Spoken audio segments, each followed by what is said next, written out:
अस्सलाम वालेकुम फ्रेंड्स, मैं हूं रेहान खट्टक। आप देख रहे हैं वर्ल्ड प्लस के साथ। माय फ्रेंड, आज हम ब्रिटिश प्राइम मिनिस्टर और उसके कैबिनेट को डिस्कस करेंगे, इसके पावर एंड फंक्शन, और इसके साथ साथ हम डिस्कस करेंगे कि ब्रिटिश प्राइम मिनिस्टर और उसकी कैबिनेट क्यों इतनी पावरफुल है और उसकी अहमियत इतनी क्यों ज़रूरी थी कि इसको पावरफुल बनाया। So let's be discuss. सबसे पहले हम कैबिनेट को डिस्कस करेंगे। माय फ्रेंड, कैबिनेट कैसे कहते हैं? जब आम इंतखाबात हो जाते हैं, जब किसी पार्टी की हुकूमत आ जाती है, फिर उस पार्टी का सरबराह जब वज़ीर-ए-आज़म बन जाता है तो वो पार्लियामेंट यानी हाउस ऑफ कॉमन से कुछ मेंबर्स को मुंतखब कर लेता है और अपने कैबिनेट का हिस्सा बना लेता है। इस कैबिनेट का काम क्या होता है? ये लोगों के लिए लॉ बनाते हैं, बिल पास करते हैं, प्राइम मिनिस्टर को एडवाइस देते हैं। प्राइम मिनिस्टर और कैबिनेट आपस में मशवरे से काम करते हैं, यानी प्राइम मिनिस्टर और कैबिनेट आपस में मिलकर हुकूमत साजी और हुकूमत के डिफरेंट काम को सर अंजाम देते हैं। सो माय फ्रेंड, अब हम डिस्कस करेंगे कैबिनेट के पावर एंड फंक्शन को। सबसे पहले माय फ्रेंड, कैबिनेट क्यों इतने पावरफुल है बरतानिया की? जो सबसे पहले पावर है वो है लेजिस्लेटिव पावर।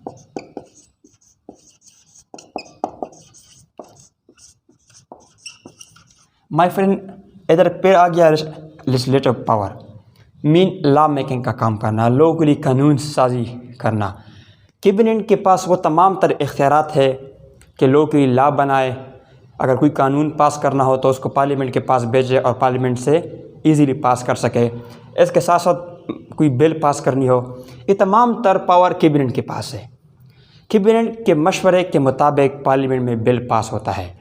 अगर कैबिनेट की मर्ज़ी ना हो, अगर पार्लियामेंट में कोई बिल पास हो जाए, पहले तो पास नहीं हो सकता है। अगर पास हो भी जाए, अगर कैबिनेट की हिमायत हासिल ना हो तो कैबिनेट को मुस्तफ़ी होना पड़ता है। यानी कैबिनेट की मर्ज़ी के मुताबिक जितनी भी लॉ होंगे, जितनी भी कानून साजी का काम होगा, ये सारे के सारे कैबिनेट की मर्ज़ी के मुताबिक होगा। यानी तमाम लेजिस्लेटिव पावर इनकी मर्ज़ी के मुताबिक है।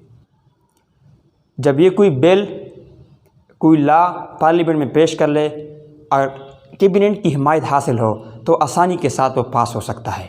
माय फ्रेंड, 1869, 1967 एंड 1968 पार्लियामेंट के इजलासों में कैबिनेट ने 907 बिल पास किए थे, जिनमें से 906 बिल पास हो गए और एक बिल रिजेक्ट हो गया था। इसके साथ साथ पार्लियामेंट के दूसरे मेंबर्स ने भी हज़ारों बिल पास किए थे, लेकिन उनमें से सिर्फ 71 बिल पास हो चुके हैं। इसका मतलब ये है कि तमाम तर पावर कैबिनेट के पास है। लेजिस्लेटिव पावर, कोई बिल, कोई लॉ, कोई कानून साजी करनी हो, तमाम पावर इनके पास है। इनकी हिमायत हासिल होना लाजमी है, फिर कोई बिल पास हो सकता है और एक एक्ट बन सकता है। Second is executive power. My friend, executive power में वो तमाम पावर आती है, ये जो अपॉइंटमेंट की पावर है, इसके साथ साथ मिलिट्री ऑफिसर की अपॉइंटमेंट जब करते हैं, जजेस की अपॉइंटमेंट करना हो, इसके साथ साथ मुल्क के जो आला महकमे है उनके सरबराहान की अपॉइंटमेंट, ये सारे के सारे कैबिनेट करती है। यानी कैबिनेट की हिमायत हासिल हो तो फिर ये अपॉइंटमेंट हो सकती है by the advice of prime minister. My friend, इधर एक बात याद रखना कि कैबिनेट जो होता है ये प्राइम मिनिस्टर के अंडर होता है, prime minister plus cabinet.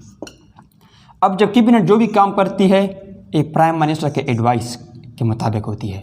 My friend, अगर प्राइम मिनिस्टर की हिमायत हासिल ना हो तो कैबिनेट कोई भी काम नहीं कर सकती है, बल्कि इनको मुस्तफ़ी होना पड़ता है। सो माय फ्रेंड, इसके पास तमाम एग्जीक्यूटिव पावर है, अपॉइंटमेंट की पावर है, तमाम महकमे को चलाना, उनकी अपॉइंटमेंट करना, किसी की प्रमोशन करना या किसी को एक जगह से दूसरी जगह हटाना, अपॉइंटमेंट करना, डिफरेंट अपॉइंटमेंट इंतज़ामिया के जितने पावर है कैबिनेट के पास है। Third is judicial power.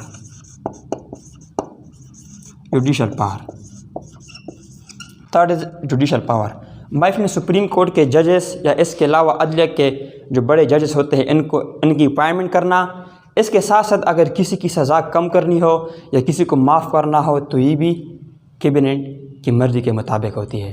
यानी कैबिनेट और प्राइम मिनिस्टर मिल करके जुडिशल डिसीजन भी करते हैं, यानी जजेस की अपॉइंटमेंट भी करते हैं।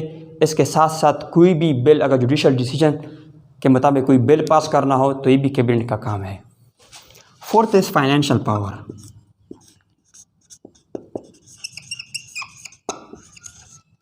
My friend financial power, fourth is financial power. My friend, मुल्क के लिए जितनी भी फाइनेंशियल बिल पास करना हो, बजट पास करना हो, किसी पर टैक्स लागू करना हो, इसके साथ साथ तमाम फाइनेंशियल पावर इस सारे के सारे कैबिनेट के पास है।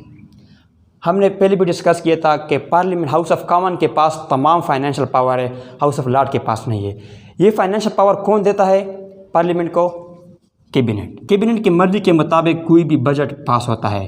कैबिनेट का एक मेंबर जो होता है वज़ीर ख़जाना, ये कैबिनेट का मेंबर होता है। ये पार्लियामेंट में फाइनेंशियल बजट पेश करता है। इसके साथ साथ अगर कोई टैक्स लागू करना हो तो ये पार्लियामेंट में पेश करता है। यानी कैबिनेट के तमाम मेंबर पार्लियामेंट को भी जवाबदेह होती है क्योंकि पार्लियामेंट से ये लोग मुंतखब होते हैं। अब तमाम फाइनेंशियल पावर कैबिनेट के पास है। कैबिनेट जब कोई बजट बनाए तो उसको पार्लियामेंट में पेश करते हैं और वहाँ से पास कर लेते हैं। सो पार्लियामेंट के जितने भी इख्तियारात है हाउस ऑफ कॉमन के बजट पेश होने का, ये तमाम तर कौन करता है? Cabinet. Fifth is emergency power.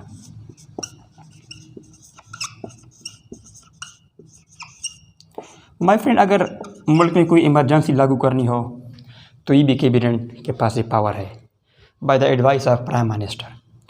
My friend, ये कैबिनेट के पावर थे। अब हम थोड़ा सा डिस्कस करेंगे कि बरतानिया की कैबिनेट को जब डिज़ाल्व करते हैं मलका, या बरतानिया की कैबिनेट किस तरह डिज़ाल्व हो जाती है। 5 मेन रीज़न है जिससे बरतानिया की कैबिनेट डिज़ाल्व हो सकती है, यानी ख़त्म हो सकती है। एक नए इंतखाबात हो सकते हैं और एक नया इलेक्शन हो सकता है जिसके ज़रिए एक नया वज़ीर-ए-आज़म और कैबिनेट तश्कील दे सकती है। वो कौन कौन से 5 टिप्स है? माय फ्रेंड, कैबिनेट के पास लम्हदूद पावर है। एक पावर इस तरह है, अगर कैबिनेट का कोई मेंबर पार्लियामेंट में कोई बिल पास कर ले, अगर पार्लियामेंट उस बिल को पास ना करने दे यानी रिजेक्ट कर ले, तो तमाम कैबिनेट के मेंबर को मुस्तफ़ी होना पड़ता है।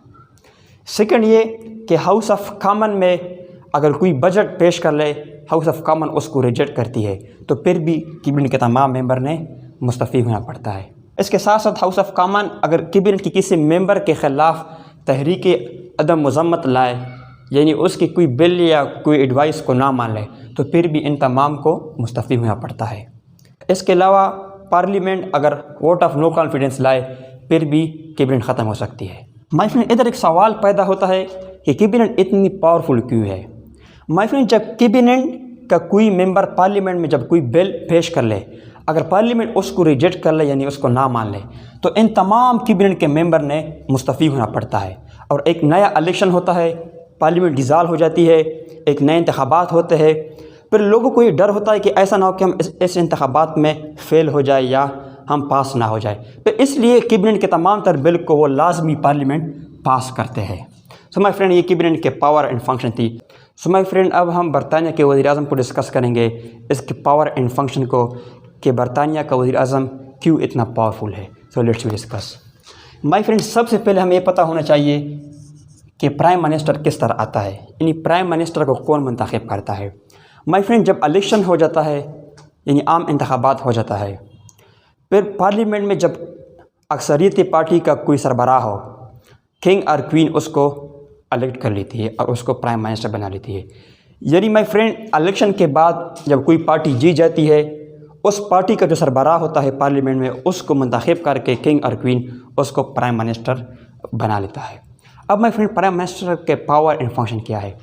फर्स्ट पावर एंड फंक्शन हम डिस्कस करेंगे, leader of the cabinet. Leader of the cabinet, my friend, हमने डिस्कस किया कि कैबिनेट प्राइम मिनिस्टर के अंडर होती है। अब कैबिनेट के जितने भी काम है, यानी कैबिनेट के जितने पावर एंड फंक्शन है, ये सब कौन चलाता है? Prime minister, by the advice of prime minister. इसलिए कैबिनेट का लीडर होता है कि उनके पार्टी का सरबराह होता है, कि उनके प्राइम मिनिस्टर अपने कैबिनेट को मुंतखब करते हैं पार्लियामेंट से, यानी प्राइम मिनिस्टर की मर्ज़ी के मुताबिक कैबिनेट का मेंबर बन जाता है। अब प्राइम मिनिस्टर जो है ये कैबिनेट के तमाम पावर एंड फंक्शन को भी एंजॉय करता है, यानी ये तमाम तर power and function prime minister की मर्ज़ी के मुताबिक होती है। अगर कैबिनेट की किसी मेंबर को प्राइम मिनिस्टर की एडवाइस अच्छी नहीं लगी, तो प्राइम मिनिस्टर को मुस्तफ़ी होना पड़ता है। एक नई इंतखाबात होते हैं, तमाम कैबिनेट डिसॉल्व हो जाती है। या अगर कोई प्राइम मिनिस्टर का एडवाइस कैबिनेट को अच्छा ना लगे या पसंद ना हो तो कैबिनेट को मुस्तफ़ी होना पड़ता है, तमाम कैबिनेट को। सो इसलिए प्राइम मिनिस्टर और कैबिनेट के जो इख्तियारात है ये आपस में क्लोज रिलेटेड है। कैबिनेट ने लाजमी प्राइम मिनिस्टर के एडवाइस को मानना होता है कि उनके पार्टी से बरा होता है, तो इसलिए ये लोग मानते हैं।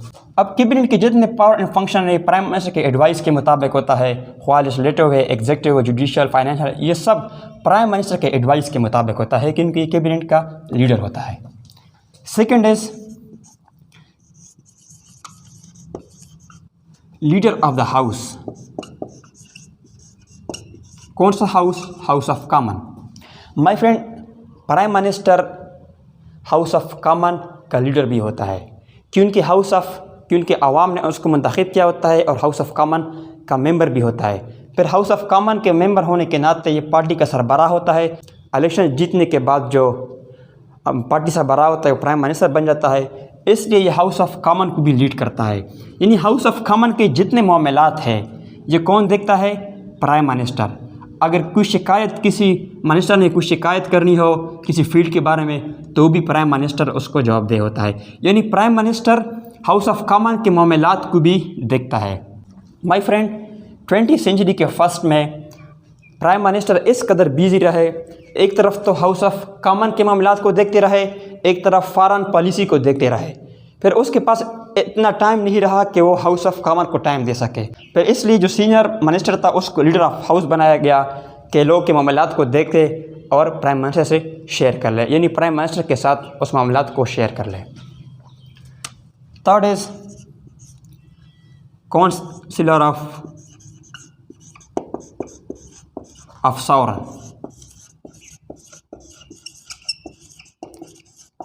माय फ्रेंड, प्राइम मिनिस्टर जो होता है ये कैबिनेट और मलका के दरमियान एक पुल की मान होता है। यानी कैबिनेट जो भी काम करती है ये प्राइम मिनिस्टर का काम होता है कि मलका को पहुंचाता है। यानी मलका को अपने मामलात या अपने एडवाइसेस या अपने किसी काम के बारे में मलका को आगाह करता है और इसके साथ साथ मलका भी उसको एडवाइस दे सकती है क्योंकि हेड ऑफ़ स्टेट होती है। उसके साथ साथ इसको ज़्यादा एक्सपीरियंस हासिल होती है क्योंकि ये बहुत लंबे अरसे से आ रही होती है।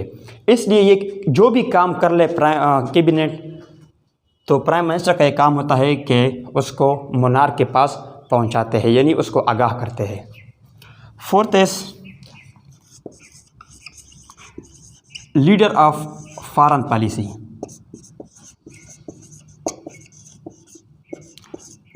माय फ्रेंड, जितनी भी फॉरेन पॉलिसी है इन सब को प्राइम मिनिस्टर सर अंजाम देता है। यानी फॉरेन पॉलिसी के जितने मामलात है, जितने एग्रीमेंट है दूसरे ममालिक के साथ, ये सब किसके नाम से होता है? प्राइम मिनिस्टर इसको सर अंजाम देता है by the name of king और क्वीन। जितनी भी फॉरेन पॉलिसी है ये प्राइम मिनिस्टर रिस्पॉन्सिबल है। या किसी अपने मुल्क का सफारतकार को दूसरे मुल्क भेजना या दूसरे मुल्क के डिप्लोमेट को अपने मुल्क उसके साथ डिबेट्स करना या उसके साथ एग्रीमेंट करना, ये सब फॉरेन पॉलिसी का जो लीडर है ये सब प्राइम मिनिस्टर करता है। यानी prime minister leader of foreign policy भी है। किसी मुल्क के साथ जंग करना, किसी मुल्क के साथ अमन कायम करना, ये भी सारा के सारा प्राइम मिनिस्टर सर अंजाम देता है। Fifth is leader of defence affair. My friend, ये लीडर ऑफ डिफेंस अफेयर भी होता है। यानी अमूरी दिफा के जितने मामलात ये सारे प्राइम मिनिस्टर को रिस्पॉन्सिबल होते हैं। किसी मुल्क के ख़िलाफ़ जंग करना या अमन कायम रखना या किसी मिलिट्री ऑफिसर की अपॉइंटमेंट करना, इसके साथ साथ तमाम अमूरी दिफा जितना भी है ये प्राइम मिनिस्टर को रिस्पॉन्सिबल है और प्राइम मिनिस्टर इसको हैंडल करती है। Sixth is leader of party.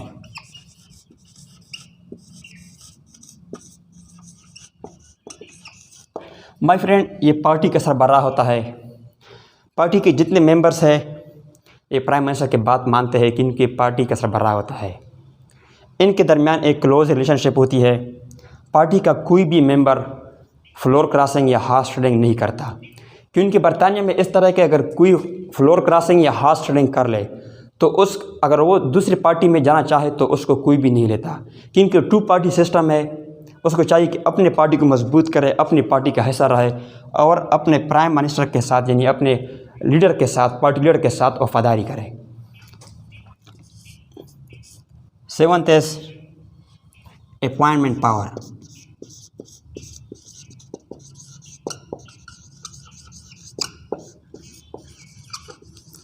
My friend, prime minister के पास तमाम तरह अपॉइंटमेंट पावर भी है, यानी 4000 से 5000 तक जितनी भी अपॉइंटमेंट है ये सारे प्राइम मिनिस्टर करता है। मिलिट्री ऑफिसर की अपॉइंटमेंट, जजेस की अपॉइंटमेंट, ब्यूरोक्रेट्स की अपॉइंटमेंट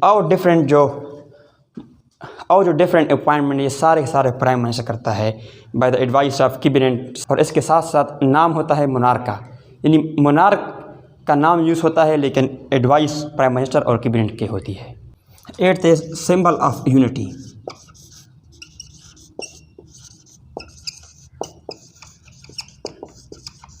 माय फ्रेंड, वज़ीर-ए-आज़म मुल्क के तमाम महकमों के दरमियान एक इत्तेहाद की मानद है, यानी उनके दरमियान एक रब्त, एक क्लोज़ रिलेशन कायम करता है। डिफरेंट मामलात को देखता है, लोगों के मसाइल को हल करता है। जितनी भी मुल्क के मसाइल है सारे प्राइम मिनिस्टर को रिस्पांसिबल होते हैं, फिर प्राइम मिनिस्टर उसको हल करने की कोशिश करता है। सो माय फ्रेंड, ये हमने प्राइम मिनिस्टर के पावर एंड फंक्शन को डिस्कस किया। माय फ्रेंड, इधर एक बात को याद रखना कि कैबिनेट के जितने पावर है इसको भी प्राइम मिनिस्टर एंजॉय करता है, यानी प्राइम मिनिस्टर की मर्ज़ी के मुताबिक होता है। सो प्राइम मिनिस्टर और कैबिनेट एक पावरफुल हैसियत रखते हैं बरतानिया में। जो भी काम करना हो, लेजिस्लेटिव, एग्जीक्यूटिव, फाइनेंशियल, जुडिशियल, जो भी काम करना हो इनकी मर्ज़ी के मुताबिक होती है, इसलिए इनके पास तमाम तरह इख्तियारात मौजूद है। सो माय फ्रेंड, अगर आपने मेरा चैनल सब्सक्राइब नहीं किया तो काइंडली सब्सक्राइब कर ले और बेल आइकन पर क्लिक कर ले। Thank you.